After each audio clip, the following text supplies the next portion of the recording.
주머니 손입니다. 주머니 손. 무슨 얘기인지 오늘은 사진 기사로 좀 시작을 해봅니다. 바로 이 사진이에요. 어제 이 사진 한 장이 굉장히 센세이션했죠. 이게 대체 어떤 모습이냐? 일본과 중국의 외교부 국장이 만났습니다. 그런데 분명 대등한 입장으로 만났을 텐데 두 사람이 서 있는 자세나 포즈 자체가 좀 다른데? 라는 생각 들지 않으시나요? 이쪽은 주머니에 손 넣고 있고요. 이쪽은 네, 뭐라고 말씀하시는지 새겨 듣겠습니다. 라는 취지로 사실 보입니다. 이게 대체 어떻게 된 건지 사진 한 장으로는 모르죠. 사진으로 봤을 때는 그 다음에 약간 주먹이 날아갔을 수도 있겠다라는 싶기도 한데 진짜 주먹이 날아가는지 안 날아가는지 영상으로 같이 만나보시죠.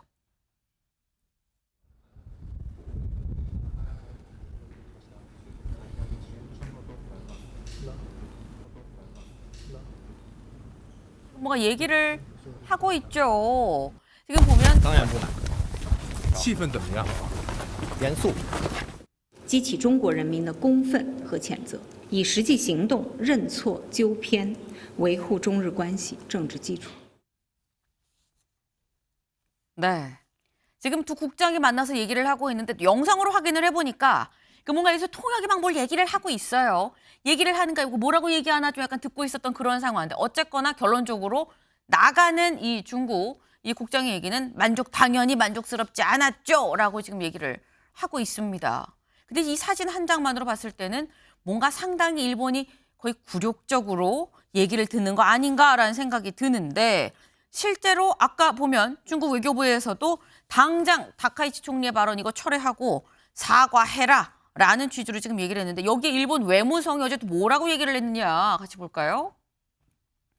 다카이치 총리의 발언 철회할 필요가 없다. 기존 일본의 입장은 바뀐 바가 없다. 양국은 평행선을 지금 달리고 있다라는 얘기가 되는 거겠죠. 근데 사실 이런 입장 가운데 그 사진이 공개된 건 이건 조연산 변호사님. 사실 봤을 땐 사진만 놓고 봤을 때는 일본이 중국의 머리를 조아리는 건가라는 생각이 드는 건데 약간 중국의 의도성이 있는 이 사진 배포 릴리즈가 아닌가라는 생각이 들기도 하고요.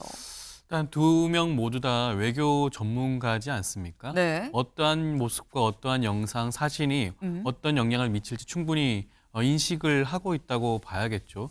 특히 해당 영상을 살펴보게 되면 중국 외교부 국장의 경우에는 처음부터 호주머니에 손을 넣고 있어요. 그리고 그 자리에서 그치지 않습니다. 함께 걸어 나오는데 네. 걸어 나오는 과정에서도 계속해서 양손을 호주머니에 집어넣고 얘기를 하고 있어요. 고압적인 분위기긴 해요. 그렇죠. 굉장히 그런 고압적인 모습을 상대국, 일본국 외교부 국장한테 보여주고 있다는 것은 중국이 이 문제에 대해서는 한치의 그런 양보도 없다라는 것을 보여주는 것이고 아마 그것은 중국 내부에 보여주는 모습이기도 할 겁니다.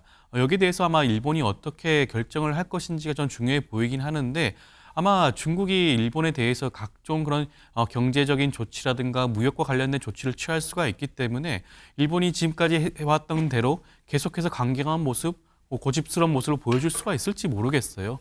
일본의 그런 노무라 경제연구소의 보고서에 따른다고 한다면 만약에 지금처럼 중국 정부에서 일본으로의 그런 관광객 유입을 차단한다고 한다면 네. 1년 기준으로 봤을 때는 실질 GDP의 한 2% 넘게 삭감되는, 감액되는 그런 영향을 미친다고 합니다. 네. 굉장히 큰 수치라고 할 수가 있겠죠. 그렇다고 하기 때문에 아마 일본 입장에서는 입장 선회를 할 가능성이 저는 더욱더 높아지고 있는 게 아닌가 하는 생각도 듭니다. 네. 지금 이렇게 양국이 뭔가 평행선을 달리는 듯 하지만 결국 꼬리 내리는 건 일본일 수밖에 없을 것 같다. 경제적으로 받는 타격이 일본이 좀 상당하다라고 지금 말씀을 하셨어요. 실제로 아까 저희 일면에서도 살짝 말씀을 드렸죠. 동아일보 기사 같이 볼까요? 중국의 한일령, 짱구는 못 말려 등 상영, 중지 조치가 내려졌다라는 겁니다. 영화 상영, 일본 애니메이션 중국 땅에서 상영하지 마세요라는 얘기가 나왔다라는 거죠. 근데 이게 처음은 아니었죠. 저희도 방송에서 말씀드린 게 뭐가 있었느냐. 중국의 일본 보복 조치 좀 같이 보겠습니다. 먼저 처음에 나왔었던 거는 일본 여행 가지 마세요. 우리가 항공권 무료로 취소해 줄게요라는 얘기가 나왔었어요. 그리고 난 다음에 여행 안 가는 거 말고 아예 유학을 가질 마세요. 라는 얘기가 나왔죠. 그리고 난 다음에 있었던 게 그제에 일본 남성 아이돌 그룹이 이 중국에서 팬미팅 행사가 있었다고 해요. 근데 이것도 아예 그냥 취소가 됐습니다. 허가가 나지 않았다라고 봐야 되는 건데 그리고 난 다음에 또 어제 나온 게 짱구는 못 말려 이것도 개봉 언제까지도 아니고 그냥 기한도 없이 무기한 연기가 됐다라는 거예요. 그 지금 살짝 말씀을 해주시긴 하셨는데 이게 윤경호 위원님 사실 일본 입장에서는 중국의 어떤 관광객도 있고요. 그 중국에서 이 아예 영화도 못 틀게 된다 그러면 경제적인 피해가 상당해 보이거든요. 예, 관광만으로는 마이니치 보도에 의하면 일본 GDP의 0.3%? 그러니까 왜냐하면 한 해에 일본을 찾는 중국 관광객이 750만 명 정도 된다는 거죠. 근데 지금 저 항공권 무료로 취소해 주겠다 그래가지고 50만 명이 취소를 해버렸다는 거예요. 네. 이 잠깐 사이에. 그러니까 역시 중국스럽다. 우리 저 사드 때문에 한번 경험해봤지 않습니까? 저런 일련의 조치들이 만약에 더 가속되면요.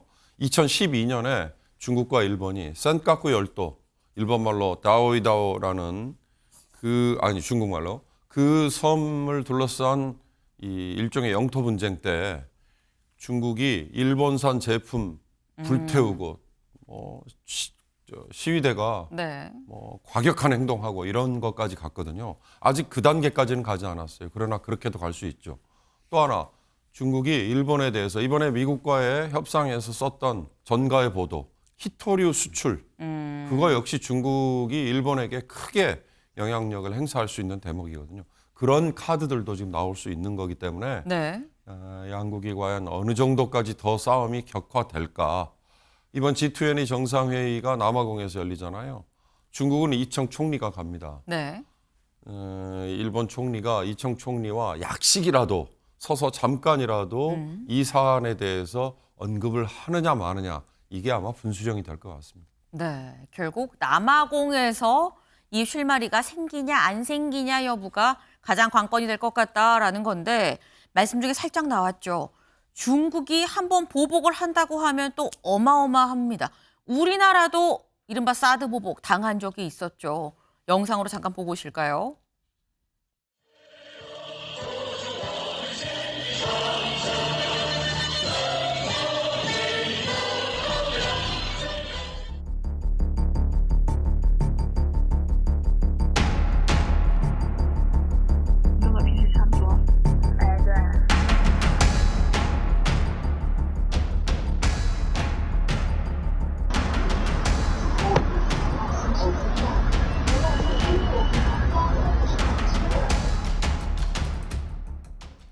네. 기억하시나요? 지금 보니까 그 당시에 사드 보복으로 중국에 있었던 롯데마트가 완전 거의 뭐 문을 닫기 일보 직전까지 이게 우리 한국산 소주를 막 불도저로 밀어버리는 막 그런 모습까지도 지금 계속 거의 매일 하루가 멀다 하고 계속 나왔었죠. 오죽하면 중국에 있는 한국 교민들도 길에 다니기가 무섭다라는 얘기가 그때 나왔었는데 이게 송 변호사님. 지금 이 중국과 일본의 관계가 이 정도로 치달으면 사실 저런 상황이 또 생기지 말란 법이 없긴 해요. 이 갈등 남아공에서 뭔가 매듭이 지어질 거라고 보십니까? 계속 갈 거라고 보십니까? 글쎄요. G20 정상회의에서 바로 봉합이 될지는 잘 모르겠습니다만 네. 저런 외교 노선이 사실은 국내적으로 지속 가능성을 담보하기는 쉽지 않을 겁니다. 왜냐하면은 우리가 트럼프 대통령이 하고 있는 관세 전쟁도 결국에는 수입 물품에 대해서 고율의 관세를 부과하면 자국의 인플레이션으로 돌아오기 때문에 연방대법원의 판결을 떠나서 보더라도 얼마나 지속 가능하냐. 중간 선거에서 타격을 받지 않겠느냐 이런 전망들이 있지 않습니까? 마찬가지로 지금 다카이치 총리 체제에서 일본이 중국과 벌이고 있는 외교 마찰들은 앞으로 이런 문화적인 차원의 보복을 넘어서서 정말로 경제 전반, 특히나 공급망에 영향을 미치는 것이 되면 일본 자국 내에서도 정권에 대한 지지율 하락으로 부메랑으로 돌아올 가능성이 있어요. 그렇게 되면은 아무리 2000년대 들어와서 역대 2위의 지지율로 출범한 다카이치 내각이라고 하더라도 지지율 하락을 장기적으로 버텨낼 수 있겠느냐. 이것은 좀 두고 봐야 됩니다. 그렇기 때문에 일본도 아마 지금 초반에 강경한 발언들을 내놨지만 어느 정도로는 수위 조절할 것으로 보입니다. 그리고 아마 중국 외교 당국도 일본의 그 후에 대응을 보아가면서 여러 가지 플랜들을 준비해 놓고 있을 텐데 아마 눈에는 눈, 이에는 이 식으로 상호주의적인 어떤 대응들을 준비해 놓고 있을 거예요. 그 수위가 아주 급격하게 올라가지는 않을 것 같다라고 하는 게 제 개인적인 판단입니다. 네, 지금 공통적으로 일본이 계속 뻗대고 있긴 쉽지 않을 걸이란 취지의 공통적인 좀 말씀을 좀 주셨어요. 근데 지금 중국과 일본, 우리나라를 가운데 두고 지금 양쪽에 있는 나라가 이 지정학적으로 양쪽에 있는 나라가 다 지금 굉장히 이 갈등이 첨예화되고 있는 상황. 이게 우리나라에는 대체 어떤 영향을 미칠 것인가가 진짜 관건인 거죠. 그런데 이걸 우리가 이 갈등 속에서 좋아해야 할지 말아야 할지 모르겠는 게 중국 여행 플랫폼 업계의 이 보고에 따르면 데이터를 좀 같이 볼까요? 그제 나온 발표입니다. 지난 15일, 16일 요 이틀 동안 가장 인기 있는 해외 여행지가 한국이 1위가 됐습니다. 항공권 결제 건수 한국이 제일 많아요. 여행 검색량 서울이 1위였다라는 거죠. 일본 가지 마세요라고 하고 난 다음에 한국이 굉장히 여행지로 또 급부상을 했다라고 볼 수 있을 것 같아요. 네. 그러다 보니까 이걸 우리가 뭐 좋아하기도 애매한데 그렇다면 좋긴 좋은 상황이긴 하거든요. 이런 상황. 근데 이것만이냐라는 겁니다. 조선일보 기사 같이 볼까요? 일본 독도망언에 한국을 편든 중국입니다. 일본은 사실 독도라고 안 부르죠. 다케시마라고 부르죠. 다케시마는 우리 땅이야 라고 지금 말도 안 되는 주장을 계속하고 있는데 여기에 대해서 중국이 우리나라 편을 들었습니다. 대체 무슨 얘기냐 같이 볼까요? 중국 외교부 대변인이 지난 17일에 한 얘기예요. 이 일본이 침략 역사를 진지하게 반성을 하고 평화의 길을 걸어야 된다. 요 얘기가 독도 관련한 질문이 들어오니까 이렇게 얘기를 했다라는 거죠. 네. 지금 이 일본의 많은 악성 언행, 주변 국가의 경계와 불만, 항의를 지금 유발하고 있어요. 라고 얘기를 하면서 이런 얘기도 같이 했다라는 건데 그럼에도 불구하고 이튿날인 어제 일본은 계속해서 주장을 하고 있긴 합니다. 타케시마는 국제법상 명백히 우리 고유의 영토입니다. 라고 얘기를 하고 있는데 요거는 조현삼 변호사님. 이게 국제법상 명백히 우리의 고유 영토라는 이 주장 우리는 말도 안 되라고 생각하거든요. 근데 법을 들먹으면서 이 얘기를 하니까 법을 잘 모르니까 맞습니까? 법에 뭐라고 돼 있길래 이러는 거죠? 일본의 일방적인 주장일 뿐이고요. 여기에 네. 대해서 저희가 뭐 흔들릴 필요는 전혀 없습니다. 지금 일본의 경우에는 독도를 국제적으로 분쟁 지역으로 만들고자 하는 그런 의도가 다분히 보이는 그런 발언일 뿐이고요. 실질적으로 그리고 법적으로도 우리나라가 소유하고 있는 유지하고 있는 고유의 영토이기 때문에 이 부분에 대해서는 한치의 도발도 허용할 필요성이 없지 않을까라는 생각이 들고요. 그리고 독도뿐만 아니라 지금 중국과의 경우에도 센카쿠, 다오이다오 관련해서는 국제적인 그런 영토 분쟁이 있지 않겠습니까? 이런 측면을 살펴보게 되면 일본의 그런 외교를 보게 되면 주변 국가의 그런 영토 분쟁을 지속적으로 보여주고 있다. 이런 측면에서 우리나라와 중국이 영토 분쟁에 있어서만큼은 함께 뜻을 같이 하고 하나의 목소리를 낼 필요성도 있지 않을까 생각이 들고요. 그리고 일본 관광객이 감소가 되고 한국을 향하는 관광객이 증가하는 것도 어떻게 보면 다분히 우리나라 관광업계 입장에서는 유리한 그런 지점이 아닌가 싶습니다.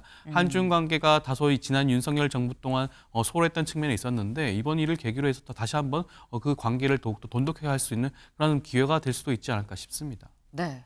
사실 이쯤 되면 제가 그런 말씀 드렸죠. 김철현 위원님. 중국과 일본의 이 갈등 상황이 우리한테 좋은 겁니까? 나쁜 겁니까? 제가 볼 때는 당분간은 계속적으로 중국에서 아마 네. 그 뭐 문화 교류 금지라든가 저강도 제재가 이어질 가능성이 크기 때문에 네. 여행이라든가 문화 쪽에서 우리가 반짝 덕수를 누릴 가능성이 또 커 보이고요. 그게 또 장기화될 수도 있는 부분이 있거든요. 왜냐하면 저는 이번 그 다카이치 총리의 어떤 대반 사태를 굉장히 그 의도를 좀 자세히 봐야 되는 것인데 네. 전 다카이치 총리가 일본의 군사 대국화를 최종 목표로 하고 있다고 보이거든요. 그러니까 일본이 계속적으로 전쟁할 수 있는 나라, 자위대를 키워야 되는데 그렇게 하기 위해서는 두 가지가 필요하거든요. 명분이. 하나는 북한의 핵 도발이었는데 북한의 핵 도발에 대해서는 트럼프 대통령이 이제는 핵보유국으로 인정해 줄 테니까 대화하자 했기 때문에 더 이상 북한의 핵 도발을 가지고 군사력을 키울 수는 없거든요. 그렇다면 결국 중국을 상대로 한 대만 사태를 얘기하게 되면 결국은 미국의 글로벌 전략에 따라서 일본 자위대도 이제 좀 더 키울 수 있는 그런 부분들이 있기 때문에 여자배로 불리는 그 다카이 총리를 볼 때는 아주 의도적으로 대만 사태를 좀 꺼냈다고 보고요. 또 한편으로 볼 때는 에이펙에서 만났던 우리 한국과 미국의 어떤 정상회담을 조금 힌트 내지 컨닝을 좀 했다고 보이거든요. 네. 이재명 대통령이 트럼프 대통령에 대해서 중국을 견제하기 위해서 우리가 핵 추진 잠수함이 필요하다고 하니까 승인이 떨어지니까 다카이치 총리에서 볼 때는 그럼 난 대만 사태를 건드리면 더 큰 걸 받을 수도 있지 않을까 하는 생각이 들었기 때문에 저는 다카이치 총리가 지금은 일본의 군사 대국화라고 하는 최종 목표를 가지고 가고 있고 거기에 대해서 뭐 최근 일본 여론도 보니까 굉장히 높더라고요. 그렇기 때문에 저는 다카이치 총리가 계속적으로 그 부분을 끌고 나갈 가능성이 크다. 그리고 그런 부분들이 생각보다 현실화될 가능성도 크기 때문에 저는 지금 당장 일본의 어떤 특수상을 노려도 되지만 앞으로 일본의 군사 대국화로 나가는 방향에 대해서 네. 앞으로 이제 한일 간의 관계가 어떻게 또 바뀔 것인가, 갈등 상황이 만들어지진 않을까 그런 부분에 대해서도 이제 고민이 좀 필요한 시점이 됐다 이런 말씀을 좀 드립니다. 네. 단기로 봤을 땐 반짝 특수라고 볼 수도 있겠지만 기본적으로 일본의 이 군사 대국화를 생각한 일본을 생각했을 때 이게 과연 남의 나라 중국 얘기만 되겠느냐. 우리나라와도 굉장히 부딪힐 사안이 많아질 것 같다라는 전망을 좀 같이 주셨어요. 지켜볼 대목이네요.